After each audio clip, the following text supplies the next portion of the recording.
It was such a pivotal part of my life, even though it was such a negative part of my life. After I came into foster care, I went and I moved into this house. I call it the House of Horrors. This is what I mean when I say not to expose your kids to things prematurely. Not just like a horrible thing for your children to go to, but like groomers target children who've been exposed to sexual things. So I'm there because the court told me I had to be, but not because I was in trouble with the law. My parents aren't gonna like give me away. Oh my gosh. Okay, I'm finally sitting down to film part 2 of this. I don't know how many parts this is gonna take. Like, it's probably gonna take a lot. The first like 15 years of my life are such a... I forget I lived them. Like, I don't disassociate from it because I think about certain parts of it often and how it's like really shaped me as a person. God's done so much through me, but I really truly think that it's because God has given me so much freedom from it that I just, like, it doesn't affect me on an everyday basis. These parts of my story, they're gonna be really hard to hear. So if you're not like mentally prepared for that, or like you haven't worked through things, or like you don't want to hear about some pretty traumatizing abuse, I probably wouldn't watch this video. My Instagram might be a little bit more you're up to your speed because I don't get so in depth like I'm going to with this video. You can go and you can follow, and I share a lot of my story, a lot of like the foundational faith part, but like this gets into part of my life that was probably, it was such a pivotal part of my life, even though it was such a negative part of my life. It changed how I parent, how I look up to adults, how I talk to people. Really changed how I perceive things. After I came into foster care, I went and I moved into this house. I call it the House of Horrors. And it's one of the biggest reasons that I'm an advocate for not exposing children to sexuality. The big push right now to like expose children in the name of acceptance. I think that people have themselves convinced that they have good intentions, but it actually works against your children. Doing it in the name of acceptance makes your child a target because of what it tells your child is okay. When I lived in this home, the foster kids, like, we lived on the 2nd floor, and it wasn't a very fun home to be in. The dad was an alcoholic, and I had just come from my own biological dad being an alcoholic, so I knew, like, don't mess around with angry dude who's been drinking. Everybody pretty much walked on eggshells, and the punishments were horrible. Like, they weren't physical punishments because you couldn't do corporal punishment with foster kids. He did with his own kids, but like when it came to us, he would make us sit from like the time we got home from school to the time we went to bed, either on the steps or in front of the piano. And if we moved around, if we looked around, our time reset. So it was just like, you can never get a win. Okay, one person got Christmas taken away. Like, we're foster kids. Like, when we get Christmas taken away, it was horrible. But we lived like up in the upstairs. It was like its own apartment. Okay, it was totally cut off from the rest of the house, and that's where the foster kids slept. This is what I mean when I say not to expose your kids to things prematurely. Watch what your kids are watching on YouTube. Watch what your kids are learning in school. What books are they reading? What are they being exposed to? Commercials, stuff like that, right? Because when we went upstairs, we had our own TV, and there was a much older girl, she was about to age out of foster care, who exposed us, young girls, it's like 5 or 6, to sexually perverted movies. And I don't want to get graphic and vulgar, but she did it to desensitize us. I say us, me.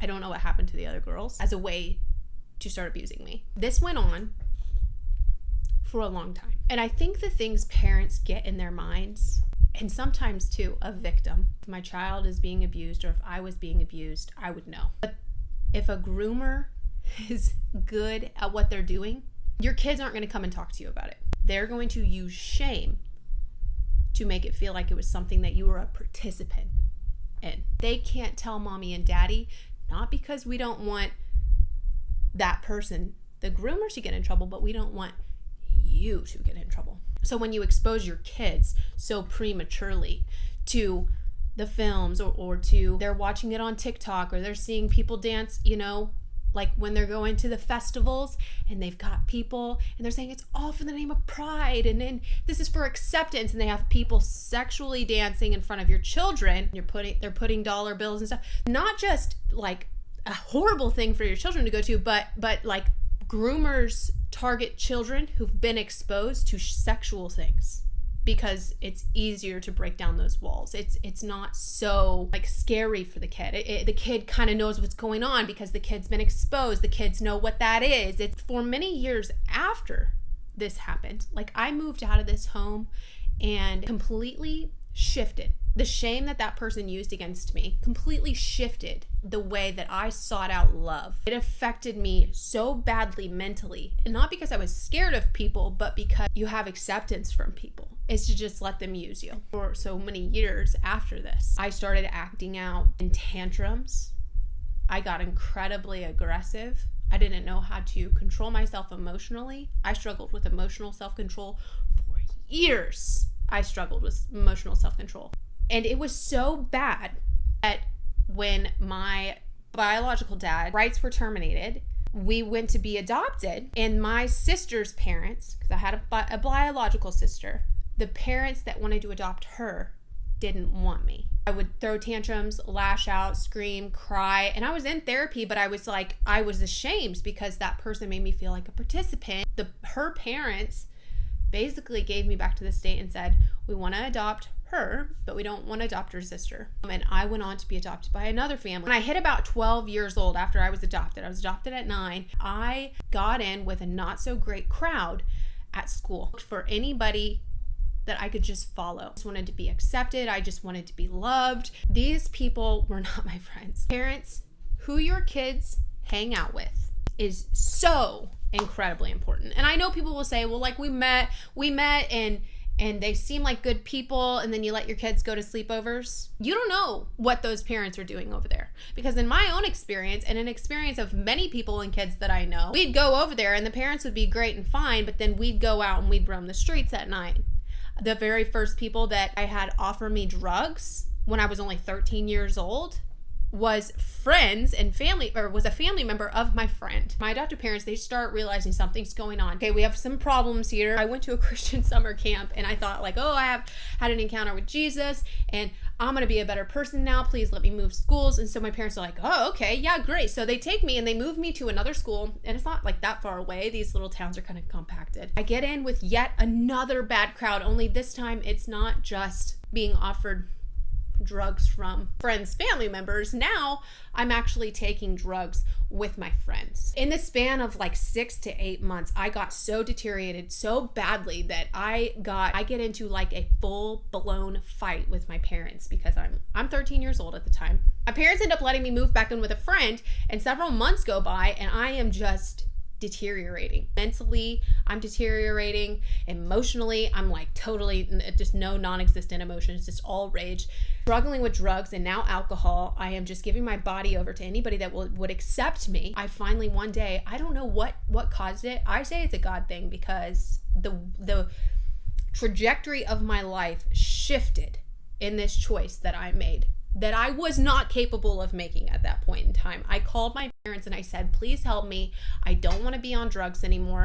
I don't want to drink alcohol. Like, I'm just really struggling. I want to be able, I know I can't come home. I know you're not going to let me come home, but like, I just want to, can you help me do something? So they get a court order that gets me funding to go to a drug rehabilitation center for kids. It isn't even a couple months into that I start getting into fights because I am so emotionally immature. Nobody taught me how to control my emotions. They just tried to control the outcome. And I'm not making an excuse for myself because at 14 years old, for sure, you should be emotionally mature enough to where you're not having meltdowns. And I had never had any consistency in parenting to where I didn't have a parent that came and told me, you're not going to do that and held me responsible to my actions. I just didn't. And I'm not blaming necessarily my adoptive parents for not doing that, but I didn't have the structure that I needed. So when I tell people, give your kids structure, it's the most loving thing you can do. Like when a scripture said this, it's one of the most compassionate things scripture tells parents to do, and it is to discipline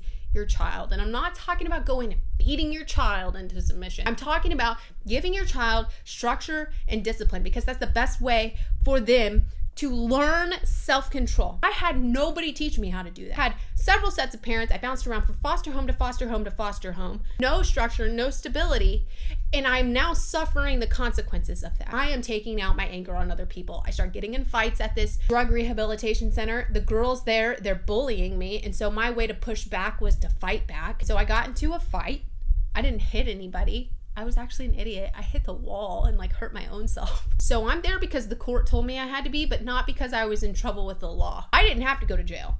The other girls that I got into a fight with the zero tolerance policy, they did go to jail. They pulled me into the office and they told me, you're leaving today because we can't help you anymore. And you're not compatible with the program anymore because you got into the fight. I was like, okay, well, when are my parents going to come and pick me up? And they said, your parents aren't going to come and pick you up. Some people from the state, from DHS, Department of Human Services, they're going to come and they're going to pick you up. I spent most of my life in foster care. I knew what DHS meant. And so I said, am I going into foster care? Yes, you're going to go back into be a ward of the state. I said, well, I'm adopted. I have parents. I don't think on the entire drive back to my home county, it even really set in. I think it was still in my mind that I was like, we're going to figure this out. I know I got into a fight, but my parents aren't going to give me away. I was 14 years old and I was like, you can't just give away like a kid. Get to the DHS office and I walk in and I think the moment that it set in is I saw off in the corner every single bit of my possessions. I saw all my suitcases, my guitar. I saw all the decorations from my room, all my clothes. Because when you go into the treatment center, you can take a few clothes, but you can take really anything. But there were all my things for my room. And in my mind still, I was like, well, I'm going to talk to this DHS officer and they're going to help me. This caseworker, they're going to help me figure it out. And I go in and I start talking to him and I was like, why can't I just want to go home. They said I can leave. I don't have to be there.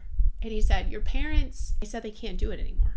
And from the beginning of me switching schools to this moment was about 6 months. It wasn't a long time. It wasn't years of me having issues. It was 6 months. I'm not making an excuse for my behaviors because my behavior's not excusable. I look back and this does kind of make me get a little choked up because even in those moments of just being I want to go home. My parents didn't give me up. They adopted me.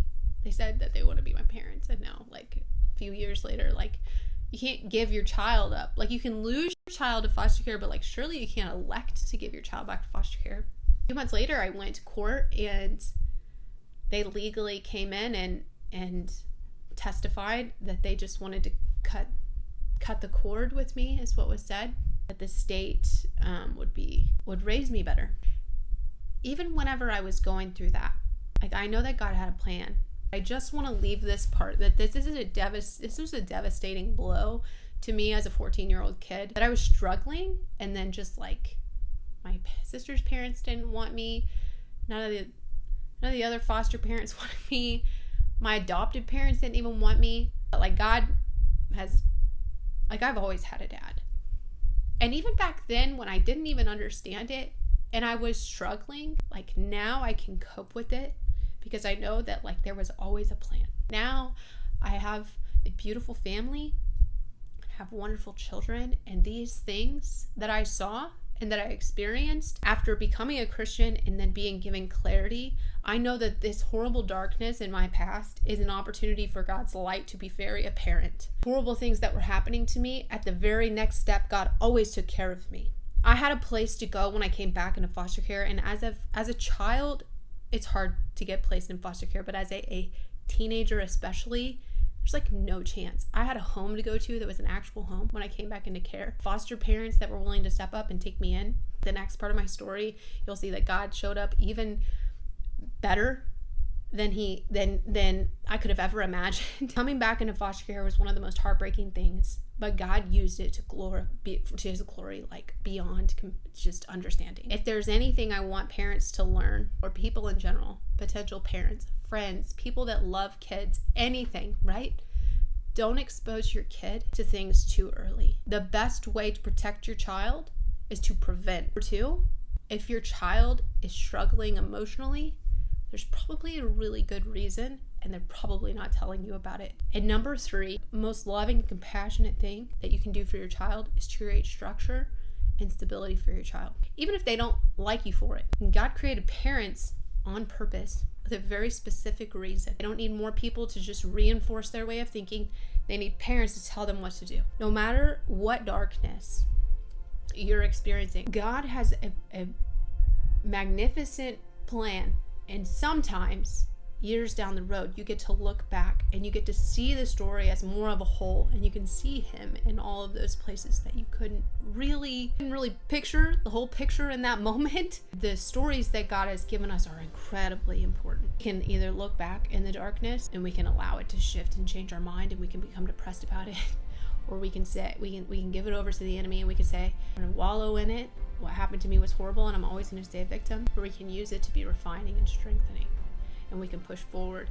We can use our own stories as a way to give others a leg up. Next week, I'm gonna try to get up the portion of where I was adopted again, and some of the things that I went through in teenhood, and really coming to Christ. Subscribe and then hit the notification bell, because I'm hoping that it'll send out notifications that I upload my next one. I'm trying to be on time with this, but sometimes it just gets away from me. I think that's it for this week. I am going to hop back on here next week, try to get that video out where I tell you the next part of my story. Bye!